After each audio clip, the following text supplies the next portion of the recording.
Hello বন্ধুরা, তোমরা সবাই কেমন আছো? আশা করছি ভালো আছো। আমি মনীষা, তোমাদের সাথে চলে এলাম আজকে নতুন একটা ভিডিও নিয়ে। তো চলো আমি সারাদিন কী কাজ করলাম তোমাদের সাথে শেয়ার করছি। তো সকালে উঠে আমি প্রথমেই চায়ের জল বসিয়ে দিয়েছিলাম, তারপরে বাবু দুধও বসিয়ে দিয়েছিলাম। চলো চায়ের জলটা ফুটুক, দুধটাও ফুটুক, ততক্ষণ আমি সকালে উঠে খালি পেটে একটা ফ্লিক্সের ট্যাবলেট খাই রোজ সকালে। তো খালি পেটে ওটাই আমি খাই, কারণ কি সকালে আমি এমনি ব্রেকফাস্ট করি না। তো ব্রেকফাস্ট করার চাটুকুনি খাই, চা খাওয়ার আগে আমি এটা খেয়ে নিই।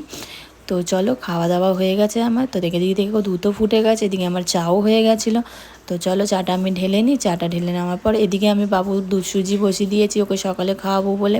তো দুধ সুজিটাও আমার প্রায় হয়ে এসছে। চলো আমার চাও হয়ে গেছে, বাবু দুধ সুজিও হয়ে গেছে।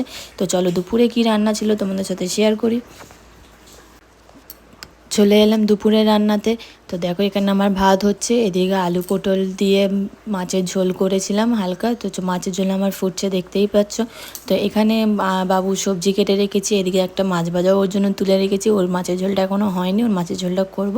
তো চলো আমার রান্না কমপ্লিট হয়ে গেলে বাদ বাকিটা তোমাদের। চলো আমার রান্না কমপ্লিট। এই যে এটা বাবুর মাছের ঝোল করেছি, এটা আমাদের মাছের ঝোল করেছিলাম। আর ওদিকে ভাতও নামিয়ে রেখেছি। আজকে বেশি কিছু করিনি, কারণ সময় পাইনি বলে, ছেলেটার শরীরটা খারাপ বলে, সেই জন্য। তো সারাদিন কী করলাম, ভিডিওটা তোমাদের কেমন লাগলো একটু অবশ্যই জানিও। ভালো লাগলে লাইক